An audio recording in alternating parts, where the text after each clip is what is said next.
Welcome back after the long weekend. Did you guys enjoy your weekend? Are you coming into this Monday maybe a little dehydrated? Maybe you got that second day hangover. You know that one where you wake up and you're like, oh my God, I think they threw me a bone. I'm not going to be hungover. And then the next day you're still out of it. Maybe that's what happened to you, because I know you enjoyed yourself this weekend. There's no way you didn't enjoy yourself this weekend after I sent you into Friday night with fistfuls of cash, jumping into pools of coins like Scrooge McDuck after that lineup that I gave you on Friday. Forget about the raw dog money lines, which hit, the plus money goal totals, which hit, but the useless game with two teams out of it that I said you take every combo. Who was looking at the Ducks Flames other than us? Every single combo other than the Terry Carlson, but we got the Zegras Vetrano, we got the Huberdeau with the Sharon Govich, we got the Kadri Kuzmenko, and then my fadeaway shot to end the episode was the 2 points each line mate combo for Kadri and Kuzmenko plus 800. How do you like it? Apparently not so much, because I went to the comments. I thought everybody would thank Andy. I could finally take that trip to the Caribbean. Oh my God. No, what do we have? A couple of YouTube commenters just livid that Leon Draisaitl didn't get, rather than thanking me to the bitter end. Oh my God, you saved. They have the audacity. I don't want to be the one to have to tell you this. Someone's going to tell you at some point. You're going to hell. Oh yeah, you are going to be right there online, like in Little Nicky, waiting to go through. You and real estate brokers, and I'll be there. I'll be there for my own reasons. You guys already know this, and we can hash this out then. But you're going. As of right now, you're going. So no Leon Draisaitl over 3.5 shots. Oh my God. But everything else under the sun hit. So I know you guys are excited for this Monday, and I'm equally as excited too. You want to know why? Because every single prop, every single future, I gave 4 futures this year throughout the course of the year. One was Connor Hellebuck to win the Vezina plus 3 something. And this is when Thatcher Demko had the lead, and I said Vancouver's style is not as sustainable as the Winnipeg defensive style. Take Hellebuck. So that one hit. There was the Dallas Stars division. That's wrapped up. And then the 2 other ones, the Washington Capitals to miss the playoffs, that's finished. It's already finished. I gave it to you at plus 170. Before the weekend, they were plus 390 to make the playoffs. So you guaranteed yourself over 60% guaranteed winning. So that bet's done regardless if they make it or not. Hint, they're not making it. But the last one, the one that I've been staring down the entire season, I came through on my end of the bargain. The Carolina Hurricanes were out of a playoff position. I said, take them to win the division at plus 800. And then I got into arguments with the Gargoyles they held their end of the bargain. Best record in the NHL since Christmas. But there's a scam team in front of them that never provided me the opportunity to guarantee myself winnings because they kept scamming these power play victories. They're the first team in NHL history that's about to win the President's Trophy with a minus goal differential at 5-on-5. They're like the 5th or 6th favorite to win the Stanley Cup, yet they've been scamming power play win after power play win, and I couldn't get the opportunity to guarantee myself winnings. That was until they dropped 2 in a row. Friday night, Carolina played. They won that game. So now I knew I was within a game. And at that point, you have money to hedge and guarantee yourself wins. So I put $250 on Carolina to win the division, plus 800. So basically, I have $2,000 to work with to guarantee myself the $250 back and more. So what did I do on Saturday? I took the New York Rangers. This is when they were playing the Islanders to score first with over 2.5 goals. Now, if you're a standard 9-to-5 guy, you would probably say, oh, just bet the Rangers to win. It's to guarantee yourself the 2. So they were minus 160. So put like 500 on it. You can get. You think I'm going that route? You think I'm going the Dan route? No. As the same way you see constructed with my bets, there's a level of creativity with mine. I was going to take, before the game, the New York Rangers to score first, not with the Rangers to win, but with the Rangers over 2.5 goals at plus money. Why? Because if the Rangers didn't score first, that meant the Islanders scored first, which means the Rangers would be trailing in the game, and I can get them at plus money to win the game. So yes, I'd be flushing the 200, which is completely fine, but then I can get the Rangers to win that game at plus money and then completely hedge the bet, and we're done. We've made money on that plus 800 Carolina division bet. So I take 200, and I announced this on the Patreon the night before. I said, anybody who has Carolina stakes, here's what you can do. So what happens? Rangers score first. Islanders tie it up, and in a dream scenario, the Islanders take the lead. They go up 2-1. So now in the second intermission, I have the Rangers at over plus 200 to win the game. And that is when I blasted in there, because now if they win the game, I'm hitting my first bet and the hedge bet at plus money. I can hit both of those. And the reason I did the first bet, Rangers to score and over 2.5 goals opposed to winning, because there's a chance they can score the first goal, the game's ruckus, and they lose 4-3 or something, and I can win them both. I'm always giving myself a chance to win everything.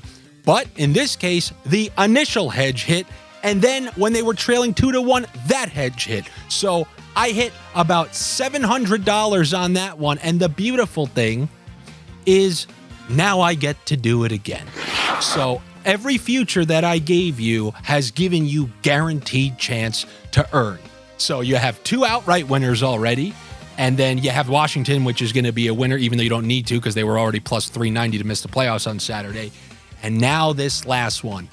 I took about 7. I am going to make my $2,000 one way or another on this one. So what I'm doing is a very similar bet in this game. And anybody, by the way, if you don't understand what I'm saying, I don't know. Call your dad, have him watch this and re-explain it to you. Hire an accountant, because this to me is what should naturally pop into your mind. So for this game against the Senators, I'm doing the same exact thing. I'm taking the Rangers to score first. And because the line isn't as nice as the Islander game, I can't do the over 2.5. I'm going to do race to 3.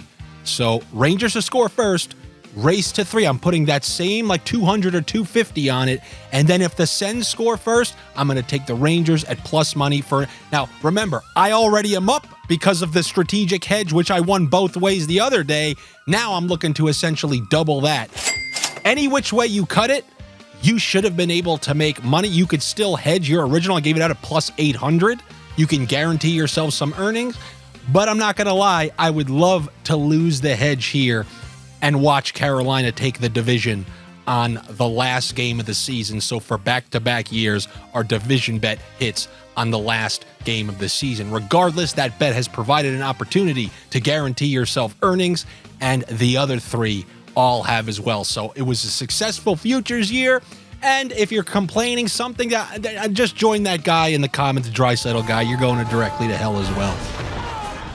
Hey, pal. Welcome. Now, on this slate here, it's an unbelievably important slate on this Monday. That game is one that has implications, but all those teams, whether it's the Penguins playing Nashville or Detroit playing the Canadiens or the Islanders playing the Devils.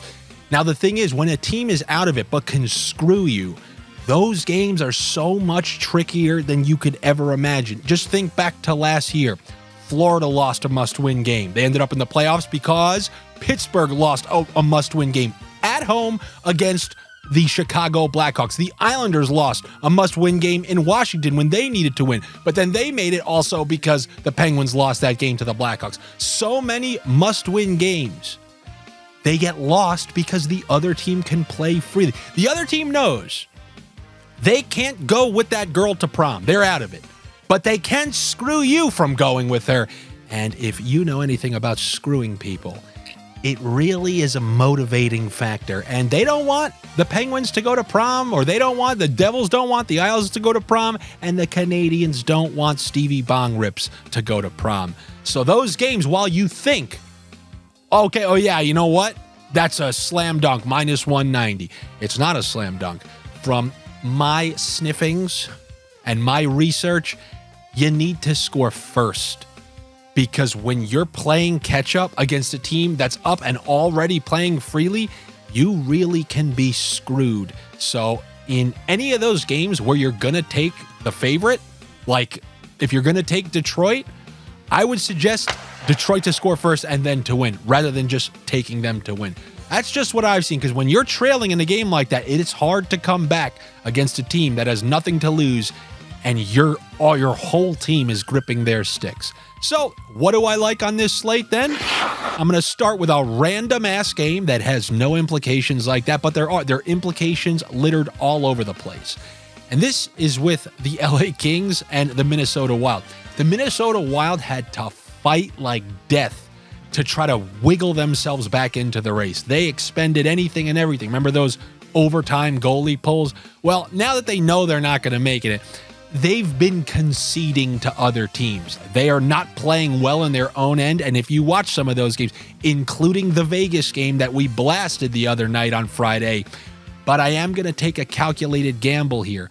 Everyone's been running up the score on the Wild. I mean, yes, they beat the Sharks over the weekend, but before that, multiple teams scored over.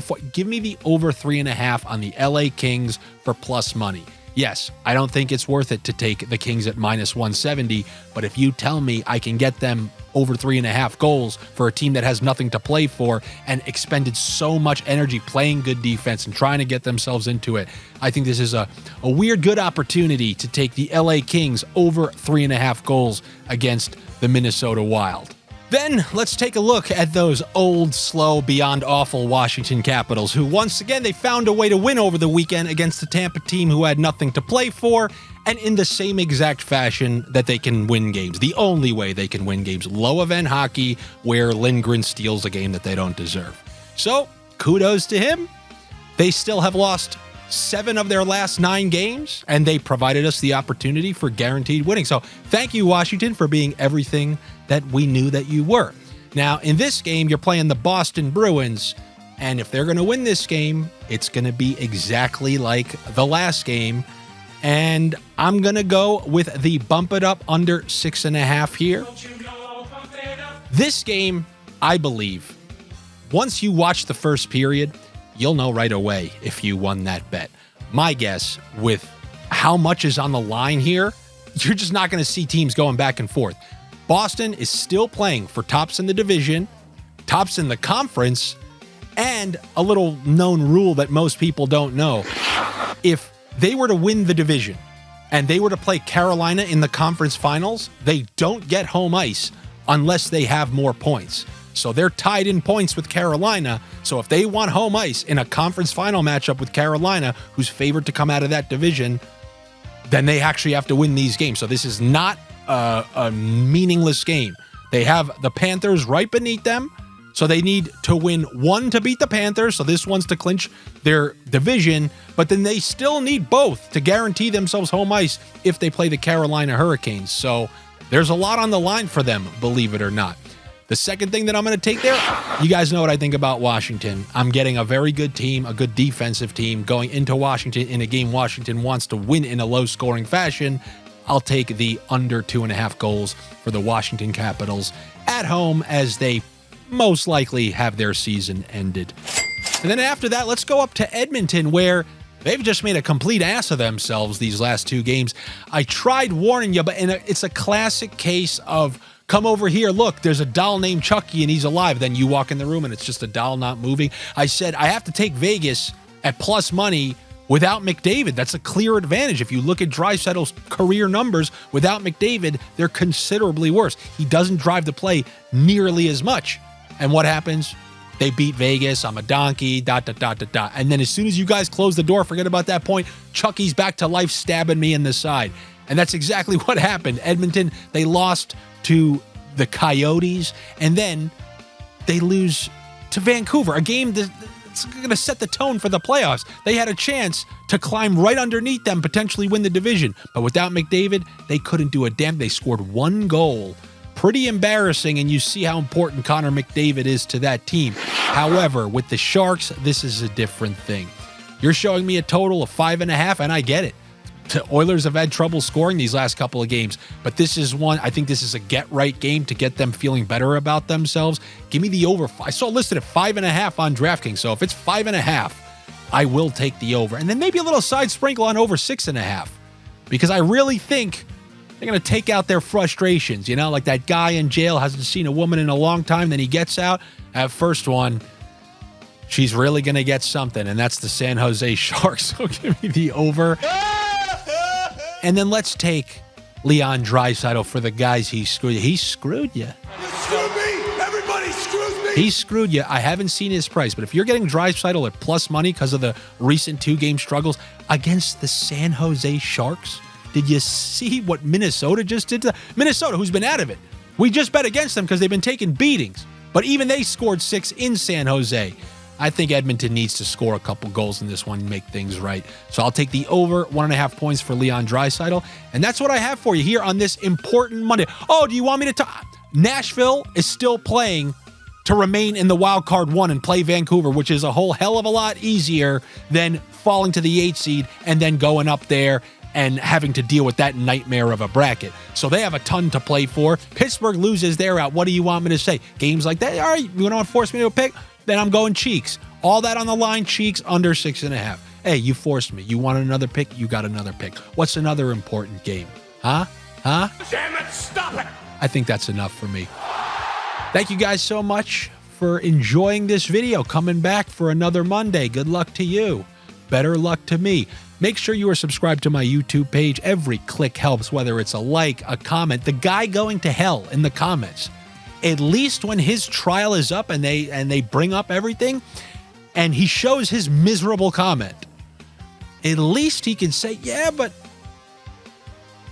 the comment helped drive up the engagement a little bit. Maybe 10 more people got shown Andy's video because of my miserable go to hell comment. You know what? I mean, you're still going to hell. We've checked the other facets of your life, but this definitely is one thing we're going to put on the other side of the Venn diagram. Thank you so much. So even if you're going to hell, please do me a favor and comment and engage with these videos. I would love for these to be seen by some more people because, you know, I still got those Top Gun dreams. Also, I released a new episode of the Comedy Pod over the weekend, so that's available on my YouTube page. Maybe I'll put that up at the end of the video, along with my Patreon link where I'll put more parlays. I put more stuff. There's chat threads where people are putting everything under the sun. They're betting on Indian cricket. I have no clue. You want to know what else we got over there? Oh, I don't know. Maybe this plus 1,400 I dished out on Saturday night. Or how about this nice plus 1,100 on a Sunday night? But that's available on my Patreon, patreon.com/Andy Francess. You can always find the link in the description of these videos along with a picture of my face on a $100 bill. Every time I say that, I think of Nicholson and Batman in '89. Like, what do you really want? My face on the $5 bill. Does it say $5 bill or is it $1 bill? I don't know. I'll look it up, but I will talk to you tomorrow. Take it easy.